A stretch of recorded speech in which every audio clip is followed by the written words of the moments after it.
Hola, ¿qué tal? Mi nombre es Víctor Liza y estamos aquí con Romain Miguz. Él es comunicador, editor de la editorial La Línea, que ha publicado este libro, ya lo tenemos aquí en nuestras manos.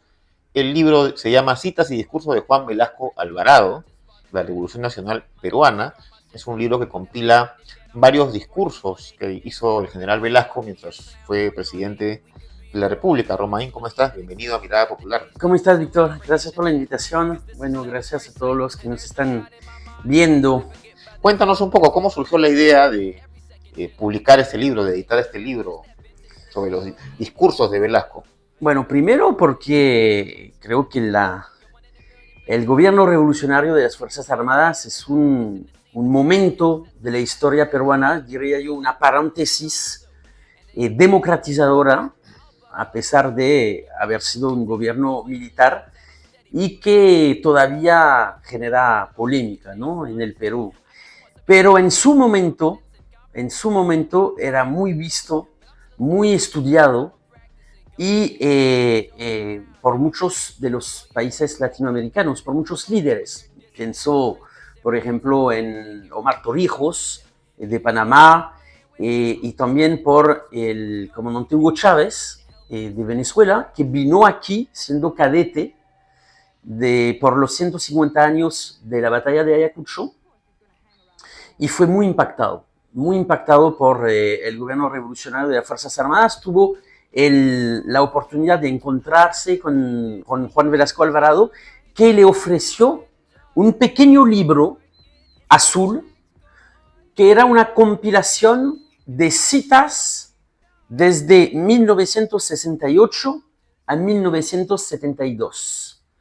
Citas organizadas en 29 capítulos que abarcan toda la vida social, económica, política, ideológica de Perú y de este proceso político. Y eso ha marcado mucho el dirigente venezolano, tanto que cuando se hizo la nueva constitución en 1999, se buscaba una forma para difundir y vulgarizar esta constitución para que todo el pueblo venezolano se adueñe, y Chávez propuso un pequeño libro azul, y la Constitución de Venezuela tiene el mismo formato y el mismo color que el libro que le había regalado Juan Velasco Alvarado 25 años, 25 años antes. Entonces es un libro que en realidad pasó por todas las fronteras, fue un momento político muy estudiado, salvo en Perú, donde la oligarquía, que todavía tembla cuando se anuncia el nombre de Velasco, donde hubo una enorme campaña de desprestigio, hizo que se llene de matrices negativas este episodio de la vida política peruana, o que no se hable de este momento, ¿no? Un día, yo, conociendo esta historia, interesándome también en este momento de la vida política peruana, fui a hacer una entrevista del gran intelectual peruano Héctor Béjar, y cuando estoy en su casa veo en su biblioteca el pequeño libro azul. Entonces yo sabía de qué se trataba. Héctor Béjar me permitió ver el libro, leer un poco. Y le dije, pero es un crimen que este libro no haya sido reeditado, y decidimos de reeditarlo. Entonces, la primera edición fue del Comité de Oficial Asesor de la Presidencia en 1972, y la segunda está aquí. Excelente, Romain. Cuéntanos un poco cuál sería la diferencia. Ha habido muchas cosas que se han escrito de Velasco, ¿no? Hay libros, incluso el último que ha tenido Héctor Béjar, que se llama Velasco, muy bueno, hasta un documental, La Revolución y la Tierra, muy que bueno se filmó también. hace muchos años, hace unos pocos años, mejor dicho. Aparte de tener en sí lo que dice Velasco, porque lo demás es lo que dicen de Velasco, Ajá. este libro que es lo que dice Velasco, ¿cuál es ahí la importancia? El libro original, que es básicamente los 2/3 del libro, o sea, son citas organizadas en capítulos. Por ejemplo, este capítulo número 7, contra el subdesarrollo y la dependencia. Abro otro capítulo número 20, reforma de la empresa y la comunidad laboral. y está con número de citas, ¿no? Para que las personas lo pueden leer con un índice temático. Pero el libro termina en 1972 y bueno, estábamos un poco hambrientos también, ¿no? De seguir hasta el final de la historia. Entonces ahí hicimos todo un trabajo de biblioteca donde fuimos a ver en los periódicos de la época, a ponernos en lo que era esta época, los debates de la época y saber un poco más de lo que había ocurrido más que todo del 73 al 75 y decidimos poner en anexo 10 discursos que pensamos que son fundamental para entender el periodo integral, 10 discursos que van del 73 al 75. Dentro de estos 10 discursos está, por ejemplo, el mensaje a la nación por motivo de la expropiación de la empresa minera Cerro de Pasco, está el discurso por el 150 aniversario de la batalla de Ayacucho, está el mensaje a la nación con motivo de los incidentes de los 5 y 6 de febrero de 1975, el Limazo, que fue un intento de golpe contra Velasco, participaron el APRA y un sector de la fuerza policial. Hay el discurso también muy interesante en la sesión inaugural de reunión de los ministros de los cancilleres de los países no alineados. Perú en este momento era un faro en el mundo por su política independiente soberana. Entonces, es interesante por varias razones. Primero, tú mencionabas el libro de Héctor Bejar, que es un libro de análisis, pero a primera persona porque vivió esta época, ¿no? Es un libro fantástico. También el documental La Revolución y la Tierra, que es un estudio de reconstrucción de lo que fue el impacto de la reforma agraria. Aquí está Velasco por Velasco, finalmente. Está la palabra bruta, y cuando tú vas a leer las citas o incluso los discursos, lo que impacta es su actualidad. Es decir, no ha cambiado muchas cosas. Todos los temas que se toca en este libro, es decir, todos los temas que tocaba Velasco en su afán de democratizar la sociedad peruana, marcada por fuertes rasgos coloniales, en su afán de preservar la soberanía, de construir un Perú industrializado, de profundizar la reforma agraria, la propiedad social, son temas que hoy en día son totalmente de actualidad.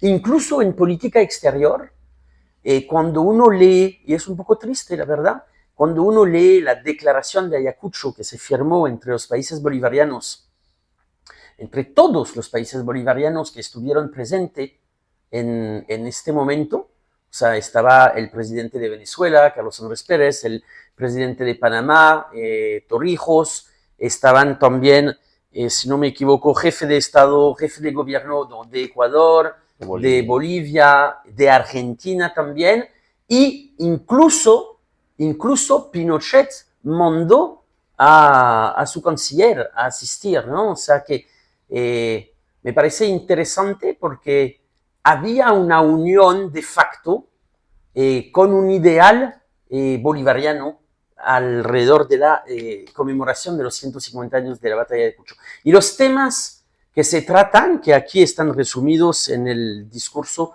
por los 150 años de la Revolución, pues son casi los mismos temas que se trataban hace unos años en UNASUR, por ejemplo, en la Unión de Nación del Sur, que se trataban cuando se hablaba de integración latinoamericana, de hacer del continente una zona de paz, de industrializar el continente, de reforzar la soberanía, de reforzar la integración y el comercio o los intercambios comerciales entre los países de la región. O sea, una especie de tarea inconclusa que finalmente 50 años después da un sabor un poco amargo porque no ha avanzado mucho, ¿no? Entonces, todo eso nos ayuda a entender la dimensión histórica y política de lo que fue el gobierno revolucionario de las Fuerzas Armadas. Es una lectura, creo que indispensable, no solamente para entender el pasado, sino para actuar en el presente. Muy importante lo que mencionas sobre la actualidad de este libro y otros temas que mencionas sobre la coyuntura internacional, incluso de inspiración para, digamos, esto que se ha vivido en este siglo en América Latina. Pero primero quisiera preguntarte, ¿por qué estos temas siguen vigentes en el Perú a pesar de que el régimen de Velasco ejecutó grandes transformaciones para la época? En el Perú y en América Latina, en regla general, ¿no? O sea, porque hubo siempre un vaivén entre políticas y momentos históricos más enfocado en la soberanía, en el intercambio regional, en la integración regional y repliegue de momentos como neoliberal, donde la más supeditado a las políticas exteriores de Washington, por ejemplo. Es un enfrentamiento que está vigente en el país, sí, en el país Perú, pero en América Latina de forma general desde hace 200 años, ¿no? Es la batalla entre Bolívar, el bolivarianismo y la doctrina Monroe, ¿no? de Estados Unidos. Entonces, estos temas son vigentes todavía porque no se ha completado los objetivos iniciales para hacer de las naciones sudamericanas naciones verdaderamente independiente, soberana y autónoma. El camino está largo todavía y eso era un capítulo muy importante en la historia de América Latina y del Perú que intentó construir un modelo propiamente peruano. Ahora, también estabas mencionando que en el Perú como que se había olvidado un poco el tema de Velasco y todas estas cosas que se han hecho. Si bien es cierto, han salido algunas expresiones como por ejemplo el documental de la Revolución y la Tierra, el libro de Béjar, y ahora este libro que sin duda alguna apenas ya esté disponible va a estar sin duda alguna cercano a la gente va a querer adquirirlo. ¿Por qué es que en el Perú no se ha podido en un momento trabajar bien la figura de Velasco? ¿Qué crees que ha pasado ahí? Yo creo que lo que pasó es que la historia republicana del Perú ha sido una continuidad de la historia colonial, ¿no? Una colonia sin metrópoli. Es decir, que el saqueo, el pillaje y la segregación ya no se hacía en función del beneficio de un país tercero, sino en el beneficio de pequeñas porciones del país, de pequeñas haciendas, vamos a decir. Entonces, ha sido un país históricamente fragmentado, lo que se ve incluso en la guerra contra Chile, que es una experiencia más de esta fragmentación del país, y lo que aporta Velasco es un intento de construir un proyecto de nación, poniendo como sujeto histórico el campesino. O sea, pueden estar o no de acuerdo, pero fue una paréntesis donde hubo sí un proyecto de nación unificador, democratizador, con un sujeto histórico claramente definido. Y en eso la oligarquía no lo perdonó, yo creo que todavía no lo perdona. Cuando tú ves, por ejemplo, que se expropiaron los medios, los periódicos, el 27 de julio de 1974, y que se entregó a las organizaciones sociales, una experiencia nunca visto en otro país del mundo, nunca fue tan radical. O sea, de un día para el otro, el periódico histórico de la familia Miro Quesada pasa a ser el periódico de la Coordinación Nacional Agraria, o sea, no es con un Tupac Amaru de símbolo, o sea, eso no es, y por eso cuando tú ves siempre por estas fechas, generalmente los medios de comunicación sacan un artículo hablando mal de esta expropiación. O sea, no se han perdonado nada de la profunda revolución que había hecho Velasco. Entonces, obviamente, el aparato comunicacional, cultural, para fomentar una hegemonía cultural ha sido de destrozar absolutamente, ¿no? A esta experiencia democratizadora que fue el gobierno revolucionario de las Fuerzas Armadas. Como te digo, o desprestigiándolo o ninguneándolo. O sea, uno de los críticas es La reforma agraria no funcionó. Una reforma agraria no se mide en su resultado económico y productivo en 2, 3 años. Es una senda estupidez eso. O sea, hubo incluso muchos problemas dentro de la reforma agraria que están, por ejemplo, analizados en el libro de Héctor Béjar Velasco, muy interesante, pero una reforma agraria se mide por el sacudón profundo que hace en una sociedad en décadas, sino siglos.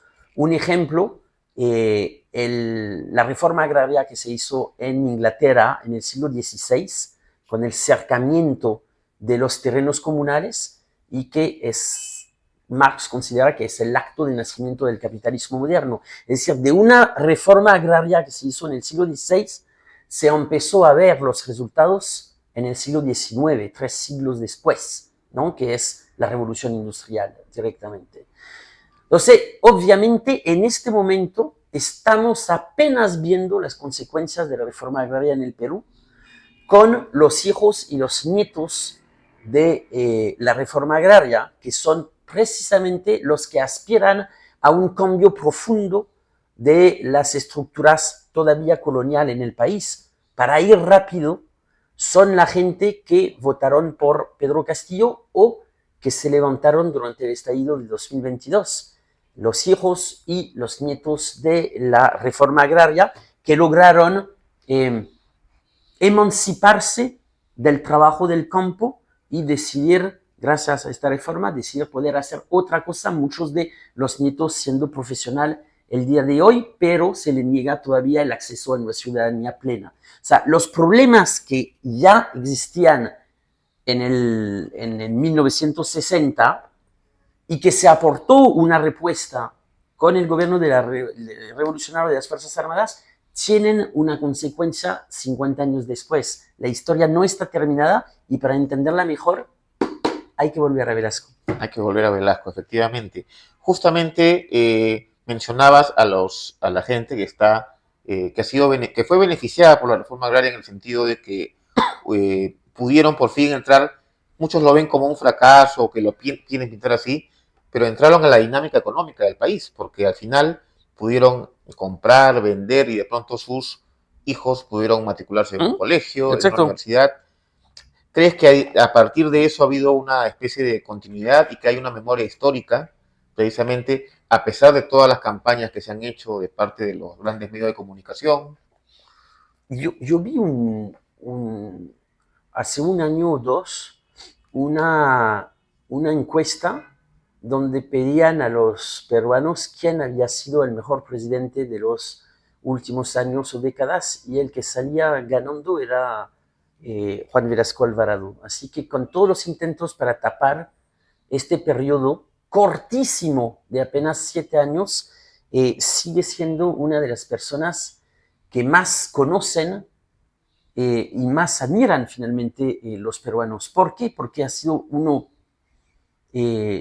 polémico, creo, y dos, porque fue el último en tener un proyecto de país, un proyecto nacional, un proyecto soberano, que bien seamos de acuerdo o no, era un proyecto para Perú y para los peruanos. Estamos hablando justo de esta vinculación entre, por ejemplo, lo que hace Velasco con la reforma agraria, con la cual muchos campesinos en realidad salieron de una esclavitud, hay que verlo así, con estos hechos que han pasado en los últimos años, este estallido en los Andes, que ha ocurrido hace poco con el golpe contra Pedro Castillo y estas protestas que han continuado con un Perú movilizado.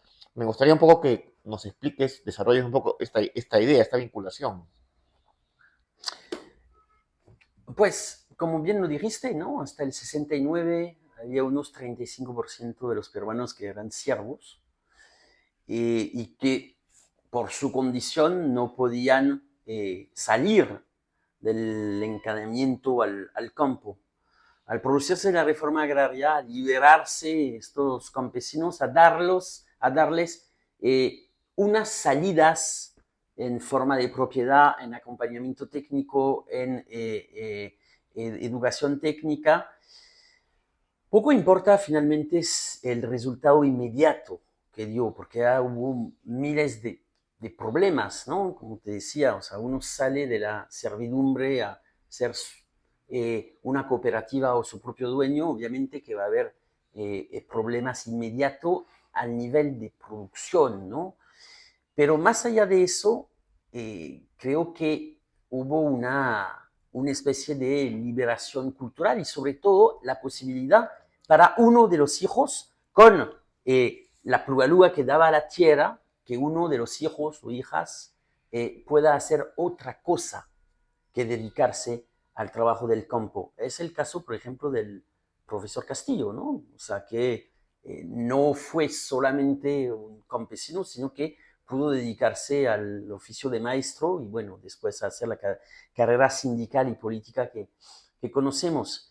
Y eso es válido también, sobre todo para la generación que siguió, es decir, una generación que ha podido cursar, formarse, profesionalizarse, pero que todavía sufre de cierta forma de marginalización, para no hablar de segregación, y que, para hablar de forma un poco trivial, no se lo van a calar, porque si son graduados de abogados, si son graduados de ingenieros, si son graduados de arquitecto, ¿por qué sus diplomas valen menos que los de una persona de los barrios más adinerados de Lima? Entonces hay una presión sociodemográfica en el Perú, producto, entre otras cosas, producto de la reforma agraria, que puede ayudar a un cambio de las estructuras coloniales en el Perú.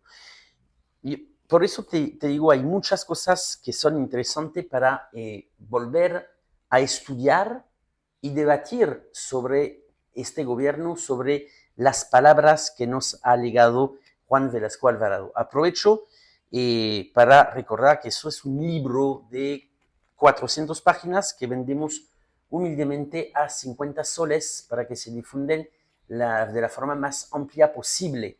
¿Dónde lo pueden encontrar? Bueno, estamos haciendo presentación, vamos a ver si lo dejamos en algunas librerías, pero también pueden escribirnos en las redes de La Línea, @LaLíneaPE, para ponerse en contacto con nosotros y ver la forma más adecuada en la cual les hacemos llegar el libro. Así es, no se olviden de seguir las redes de la línea.p, importante, si quieren adquirir este libro que es esencial para entender la historia peruana, la historia reciente del Perú y que sigue con temas todavía muy actuales.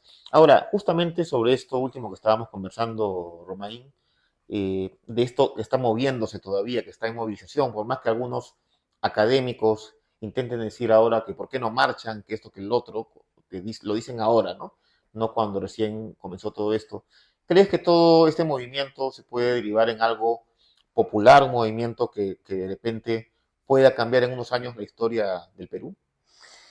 Claro, antes de responderte, tengo que agradecer, ¿no?, a la gente que ayudó en la realización, porque fue un trabajo bien minucioso, y entonces aprovecho para agradecer a Kevin, que ayudó en la Kevin maquetación, Puelles, un Kevin gran pues, compañero. foto de lucha, y también al grafista compañero Buferarte, que hizo esta maravilla de portada, que sigue siendo inspirada en el libro original, guardando el color, guardando el título de la versión original.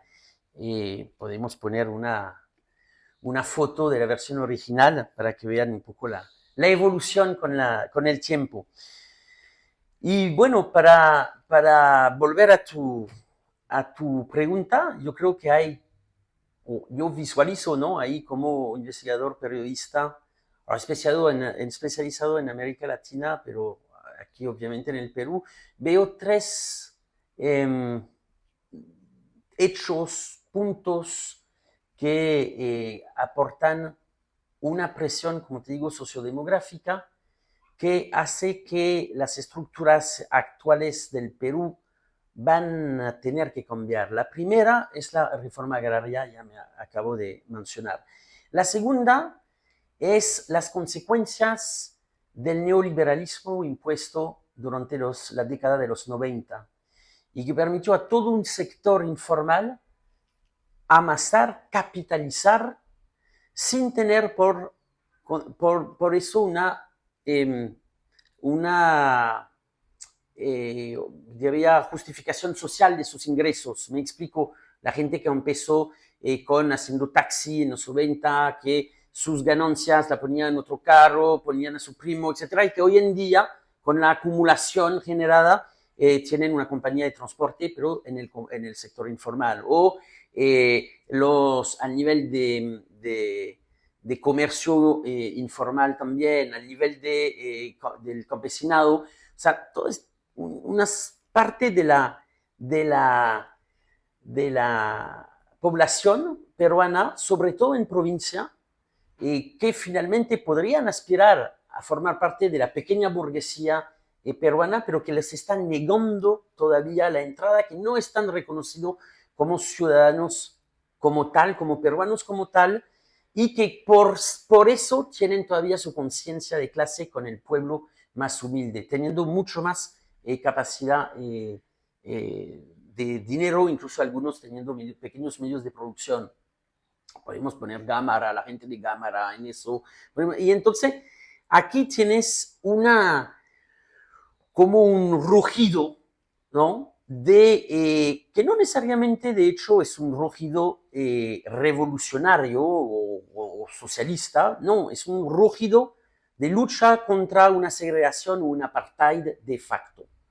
Entonces, algunas estructuras heredadas del modelo colonial ya estás fracturada por lo que es lo que fue la reforma agraria y lo que fue esta liberalización total del mercado peruano y de la atomización de la sociedad. Y por otra parte, el crecimiento urbano. Hoy en Perú hay 7 ciudades de más de 500.000 habitantes, es enorme, y por eso hay que crear, para vivir juntos, hay que crear comunes, y se necesita un Estado para que haya tratamiento de aguas usadas, que agua potable, electricidad, o sea, todo eso, ¿no? Que hace y para que no se quede todo en Lima también, ¿no? Que no, es un problema. exactamente, cuando te digo, perdón, obviamente, cuando te digo que hay 7 ciudades de más de 500.000 habitantes, una de estas es Lima, pero hay varias en realidad. Chiclayo, bueno, Arequipa Arequipa, obviamente tiene más de un eh, millón, me más de un parece. millón Sí, Arequipa, sí, sí. sí. O sea, hay 7 ciudades así que podrían ser considerados como grandes urbes, pero que no tienen las infraestructuras propias para acoger a tanta gente. Entonces, para eso se va a necesitar comunes, la construcción de comunes. La atomización de la sociedad, hecho por el neoliberalismo, no es la vía más adecuada para resolver el crecimiento de las poblaciones en grandes urbes. Entonces, una demanda de Estado. Y de hecho, en la última elección presidencial fue un grito que se escuchó, ¿no? Más Estado, en este caso había el trauma de la pandemia del COVID, pero más Estado, más protección, más comunes, y entonces todo eso también es una presión más frente a un modelo heredado, como digo, de la colonia, pero en su versión neoliberal, que un llamado a reflexionar juntos sobre un modelo alternativo a la selva neoliberal que se propone en este momento, no solamente en Perú, hay otros países que se suman a eso, como la Argentina de Milei, por ejemplo, el Ecuador de Daniel Noboa, pero aquí surgen grandes cuestionamientos, incluso por presiones no solamente políticas, sino sociodemográficas. Y un modelo alternativo que hay que estudiar, no digo reproducir, era en los 70 con un grande aparato industrial, o por lo menos un intento de hacer un aparato industrial, es el modelo que el propio autor describe en estas líneas. Por eso es tan importante estudiarlo para entender el momento presente. Ahora, ¿cómo es que tú eres francés, eres comunicador, has tenido ese interés por América Latina? Sé que has estado en otros países, me parece que Ecuador, y ahora estás en Perú. ¿Cómo surge ese interés tuyo por esta realidad latinoamericana y esta especie de, digamos, de conflicto constante entre lo que mencionabas, ¿no? La doctrina Monroe y bolivarianismo, latinoamericanismo en todo caso, ¿no? Ujú. Por una Indoamérica más, más libre, más soberana. Pues hay que recordar que el neoliberalismo nace aquí, ¿no? En este continente, antes de exportarse en el mundo entero. Nace en Chile y bueno, en los años posteriores se implanta en todos los países latinoamericanos, a salvo algunas honradas excepciones. Y obviamente las consecuencias de este modelo empiezan a ser cuestionado en los años final de los 90, en los años 2000. 2000. Recordamos que surgieron varias alternativas en Venezuela, en Ecuador, en Bolivia, en Argentina, en Brasil, que no todos tenían las mismas matices, ¿no? No era un modelo único, varios con sus propios puntos de vista, su propia idiosincrasia. Y Perú fue un gran ausente de este periodo. Con Colombia fueron los únicos países que no se sumaron a este reforzamiento del Estado, de redistribución de la riqueza, de aumento de la dignidad nacional, que es muy importante, del reforzamiento de la soberanía. Bueno, Colombia ahora tiene el gobierno de Petro, pero en la historia del Perú, con el gobierno de la revolucionario de las Fuerzas Armadas, hubo un modelo muy, muy potente, muy radical, que no era comunista ni capitalista, como bien se define el, el general Velasco, ¿no? O sea, hay un capítulo que se llama Ni comunismo ni capitalismo. Dice, por ejemplo, aquí, ni el punto de partida conceptual, ni el proceso de nuestro desarrollo revolucionario, ni el objetivo final de la revolución obedecen a los moldes tradicionales de los sistemas capitalista o comunista. O sea, era una tercera vía muy popular en los países de lo que llamamos ahora el sur global. Entonces, después de estudiar algunos modelos latinoamericanos de antes, incluso pienso en Perón, en Vargas, en Brasil, en bueno, el Allende en Chile, el de Roldós en Ecuador, el de Torrijos en Panamá. Obviamente me lleva eso a estudiar de más cerca el modelo de Velasco Alvarado. Y tu interés por América Latina, porque hablas de todos estos modelos, cuando conoces tan bien como un académico latinoamericano. Bueno, yo tengo casi 20 años viviendo por estos lares en varios países. Eso fue una especie de amor a primera vista. Y creo que les voy a dar un tubazo, una primicia, como se dice. El primer país en lo cual pongo un pie en América Latina, eso fue hace mucho tiempo, en otra vida, en 1999, fue Perú. Y después de varios recorridos, pues volví a mis primeros amores, vamos a decir eso de esta forma. ¿Cómo crees que va a recibirse esta publicación por parte del público? Si bien hay toda una campaña, ya que ya es conocida, sí hay un interés latente por Velasco en el mundo de repente académico, quizás en algunas universidades nacionales, y también entre el público en general, que está muy movilizado en estos tiempos. Yo creo que yo pienso, me puedo equivocar, pero creo que va a haber un interés más político que académico. Exacto. Porque, como te estaba diciendo, cuando uno lee las palabras del general Velasco, es más como un manual para la acción que para un estudio académico, una historiografía. Entonces, vamos a ver, yo creo que lo bueno es que nos ayuden a difundir este libro, que compren para la Navidad, no solamente uno, sino dos. Como un regalo de Navidad. Como un regalo de Navidad. Claro. Y sobre todo que ayuden si no lo pueden comprar, si no lo quieren comprar, por lo menos que ayuden a difundir la existencia de este libro y de cómo pueden adquirirlo. Es un libro esencial para el debate.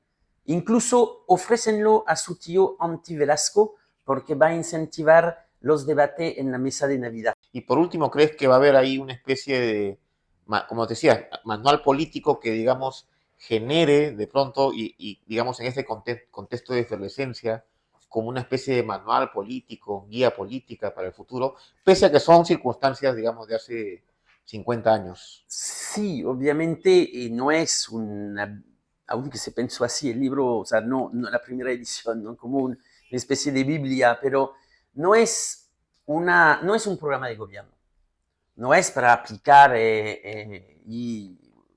o sea, si uno llega en el poder.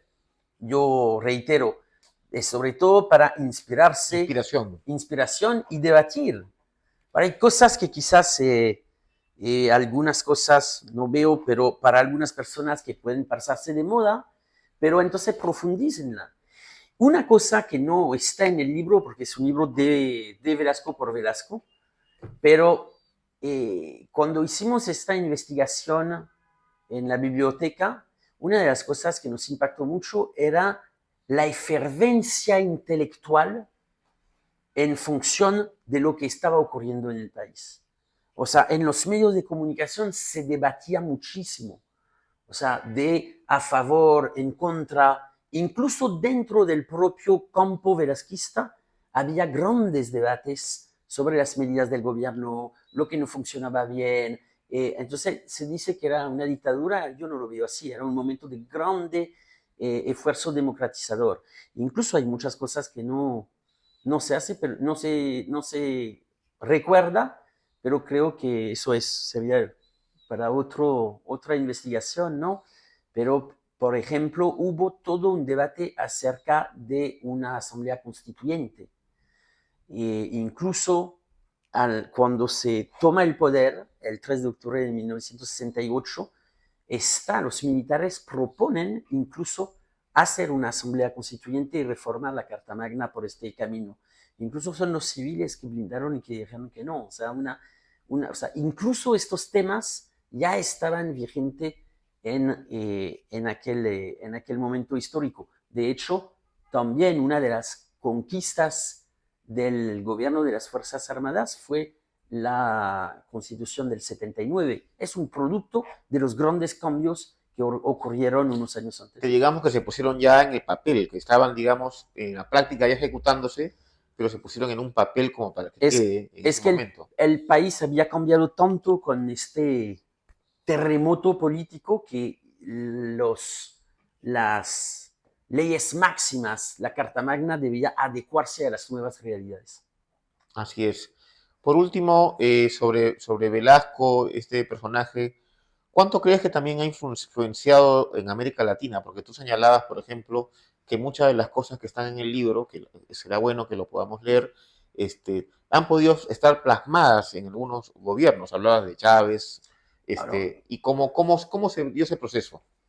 De Chávez sin ninguna duda, ¿no? Sin ninguna duda, porque por una pequeña investigación que yo hice, yo me di cuenta que dentro del movimiento militar que tenía Chávez en los 70, 80, el MBR 200, Chávez había puesto de lectura obligatoria el El libro, libro azul. el libro azul, o sea, este libro que tengo en las manos, en su versión original. Y conociendo el proceso bolivariano, hay muchas de las cosas que se han realizado, obviamente con más tiempo, entonces han podido profundizar lo que sentía Velasco, incluso corregir algunos errores y sobre todo ponerlo a la salsa de la cultura local, pero hay muchas de los temas que han sido tratados 25 años después en Venezuela. Pienso en la propiedad social, por ejemplo, en la reforma agraria, en las formas de industrialización, en la cultura, en la ley de cine, o sea, muchas de las cosas que ya se pensó, se gestó durante el gobierno revolucionario de las Fuerzas Armadas han sido retomados por algunos dirigentes que se sentían cercanos finalmente a este tipo de modelo que finalmente es un modelo decolonial, antiimperialista y de un modelo de soberanía nacional y para hablar como Bolívar de la mayor suma de felicidad posible para el pueblo. Bien, Romain, entonces Van a tener ustedes una serie de presentaciones del libro. Tengo entendido que el día jueves 5 de diciembre ya van a tener una y de repente en otros lugares más. Exactamente. El jueves 5 de diciembre en Girón Quilca 204, frente al Quirolo del centro, Ujú.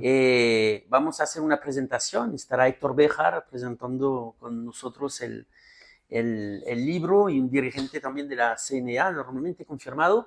Entonces vamos a hablar de Velasco, vamos a leer Velasco, vamos a debatir sobre Velasco, vamos a debatir sobre la actualidad de Velasco y obviamente vamos a vender este libro, 400 páginas, 50 soles, aprovechen por las fiestas de Navidad, acérquense, debaten con nosotros y llévense su libro azul. Así es, no se olviden de comprar el libro azul, ese libro Citas y Discursos de Juan Velasco Alvarado, la Revolución Nacional Peruana. Y ya saben, síganos en Mirada Popular, no olviden suscribirse, darle like al video, pero sobre todo, repito, no se olviden de comprar este libro sobre los discursos del general Juan Velasco Alvarado. Muy agradecido, Romain, y será hasta otra ocasión. Gracias, Víctor.